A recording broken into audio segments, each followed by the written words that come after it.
جو لوگ اللہ پر ایمان لائیں کہیں کہ ہمارا رب اللہ ہے، پھر اس پر جم جائیں، ان پر فرشتوں کا نزول ہوتا ہے، نہ کوئی غم کرو نہ خوف، خوشیاں مناؤ جنت کی جس کا تم سے وعدہ کیا گیا تھا۔ اللہ کی ربوبیت پر اطمینان جب انسان کو ہو جاتا، میرا رب اللہ ہے، ربی اللہ، انسان کے لیے نہ کوئی کھٹکا، نہ کوئی خطرہ، نہ کوئی خوف، نہ کوئی حزن۔ جو کچھ ہو رہا ہے کس کے اذن سے ہو رہا ہے؟ اللہ کے اذن سے۔ اللہ کے اذن کے بغیر پتہ تک نہیں ہلتا۔ یہ کوئی اندھا بہرا مادہ نہیں ہے جس سے مجھے کوئی خوف ہو۔ اندھا بھینسا چلا آ رہا ہو اس سے تو ڈرنے کا ہر انسان کو ڈرنا چاہیے، نہ معلوم کس کو ٹکر مار دے، لیکن نہیں، اس کائنات کو چلانے والا ایک سمیع و بصیر خدا ہے۔ وہ جو میرا دوست ہے، میرا ولی ہے، اللہ ولی الذین آمنوا یخرجہم من الظلمات الی النور، اللہ اہل ایمان کا ولی ہے، ساتھی ہے، پشت پناہ ہے، مددگار ہے، حمایتی ہے۔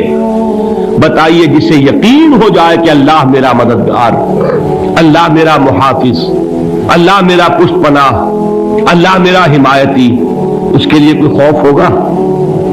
اس سے کوئی ڈر ہوگا؟ میں مثال دیا کرتا ہوں ایک بہت سادہ، پنجاب کے دیہات کی۔ تو بڑا چودھری ہے اور کوئی غریب کسان ہے، اس غریب کسان کے جانوروں کو ہر وقت اندیشہ ہوگا چوری کا، کوئی میری بھینس کھول کر نہ لے جائے، کوئی میرا بیل کھول کر نہ لے جائے۔ لیکن جس کے بارے میں یہ سب کو معلوم ہو کہ وہ جو بڑا چودھری ہے وہ اس کا دوست ہے، اس کی بچیا کو کوئی خوف ہوگا؟ اس کی بھینس پر کوئی ہاتھ ڈالے گا؟ اسے کوئی اندیشہ ہوگا؟ نہیں۔ کیوں؟ کہ وہ بڑا چودھری، بڑا اس کا یہاں کا سردار، جاگیردار، سب کو معلوم ہے وہ میرا دوست ہے، کوئی میرے خلاف اقدام نہیں کر سکتا۔ اس دنیا میں یہ چھوٹی سی بات اگر آپ کے دلی اطمینان اور سکون کا باعث بن سکتی ہے تو ذرا تصور کیجئے۔ میں لفظ تصور استعمال کروں گا صرف اس لیے کہ اس کا ہم جس کو کہتے ہیں ادراک اور شعور کر نہیں سکتے، اگر کے ساتھ کر سکتے۔ اگر یقین ہو کہ اللہ میرا مددگار اور یقین ہو کہ اللہ ہر آن میرے ساتھ ہے، پھر کوئی خوف؟ کس کا خوف؟ کوئی شے اللہ سے بالا تر ہے؟ کوئی قوت اس سے زیادہ طاقتور ہے؟ کوئی اس کے ارادے کو بدلنے والا ہے؟ کوئی اس کی مشیت کے آڑے آنے والا ہے؟ یہی بات ہے جو حضور نے فرمائی، یہ ایمان کا حاصل ہے لب لباب، کہ دیکھو اچھی طرح اس بات کو ذہن نشین کر لو، اگر تمام انسان مل کر تمہیں کوئی نقصان پہنچانا چاہے نہیں پہنچا سکتے مگر جو کچھ اللہ نے لکھ دیا ہو، اور تمام انسان مل کر تمہیں کوئی نفع پہنچانا چاہے نہیں پہنچا سکتے مگر وہ شے جو اللہ نے طے کر دی ہو۔ آپ پھر میں کہوں گا ذرا طاری کیجئے، اسے فرض کیجئے، اسے سوچئے۔ اگر اس حدیث پر ہمارا دل ٹھکا ہوا ہو تو کسی سے ڈر ہوگا؟ یہ مجھے نقصان نہ پہنچا دے، یہ میری رپورٹ خراب نہ کر دے، یہ میری انکریمنٹ نہ رکوا دے، یہ میرا یہ نہ بگاڑ دے، یہ میرے یہ نقصان نہ پہنچا دے۔ اس کا ڈر، اس کا ڈر، اس کا خوف، اس کی خوشامد، اس کے لیے جا کر طرح طرح سے اپنی عزت نفس کو ذلیل کروانا اس کے سامنے، یہ سب کچھ کیوں کرتا ہے انسان؟ جب سمجھتا ہے کہ اس کے ہاتھ میں میرا کوئی نفع ہے، اس کے ہاتھ میں میرے لیے کوئی ضرر ہے، یہ مجھے کوئی گزن پہنچا سکتا ہے، یہ مجھے کوئی نقصان پہنچا سکتا ہے، یہ میرا کوئی کام بنا سکتا ہے، یہ میری کوئی ضرورت پوری کر سکتا ہے، اسی کا نام شرک ہے۔ جہاں آپ نے یہ سمجھا کہ غیر اللہ کے اندر کوئی طاقت موجود ہے وہی شرک ہے۔ بتوں سے تجھ کو امید ہے، خدا سے نو امیدی، مجھے بتا تو صحیح اور کافری کیا ہے؟ شرک تو یہ ہے جس پر بھی تمہیں یہ خیال ہے، کلمہ ہے یہ کلمہ سوم، لا حول ولا قوت الا باللہ، ذرا اس پر دل کو کبھی اگر آپ تصور کریں، پھر فرض کریں، دل ٹھک جائے اس پر، کوئی طاقت نہیں۔ یہی بات تھی جو شیخ عبد القادر جیلانی رحمۃ اللہ علیہ نے اپنی وصیت میں اپنے بچے سے کہی.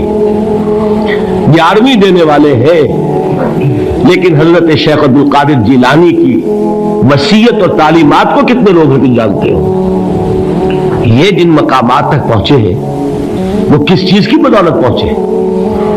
انہوں نے جو پیغام دیا وہ کیا تھا؟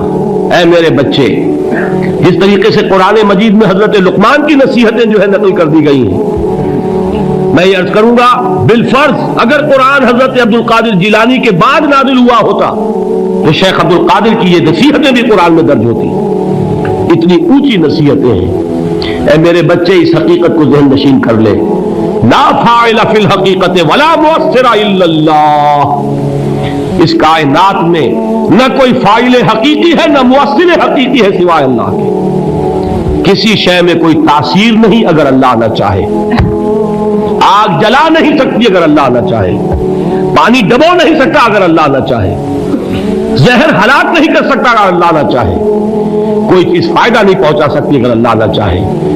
تو در در پہ کیوں سر جھکاتے ہو؟ در در پر کیوں جبیں سائی کرتے ہو؟ سب کے سامنے کیوں ہاتھ پھیلاتے ہو؟ ایک اللہ سے مانگو، ایک اللہ کے سامنے جبین پر اپنی جبین رکھو. لا فاعل فی الحقیقت ولا مؤثر الا اللہ. نظر آتا ہے ہمیں کہ پانی پیاس بجھا دیتا ہے. پیاس بجھانے کی صلاحیت پانی میں نہیں ہے، اللہ کے اذن سے. کھانا بھوک مٹا دیتا ہے. بھوک مٹانے کی صلاحیت کھانے میں نہیں ہے، اذن رب میں. دیکھیے یہی یقین تھا. حضرت موسیٰ علیہ السلام کا واقعہ یاد کیجئے. سامنے سمندر آ گیا ہے، قوم دیکھتی ہے پیچھے کہ گرد و غبار کا طوفان ہے.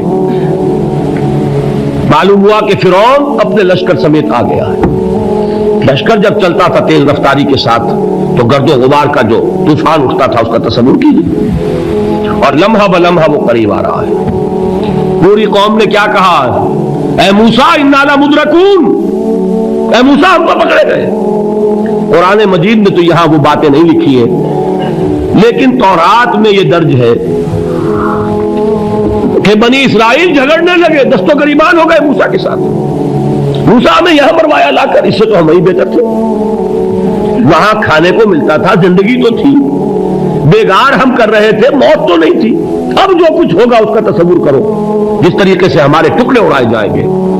تو ڈر رہے ہیں حضرت موسیٰ علیہ السلام سے. یہ تورات کی تفصیل ہے. قرآن میں صرف اتنا آیا ہے، پریشان ہو کر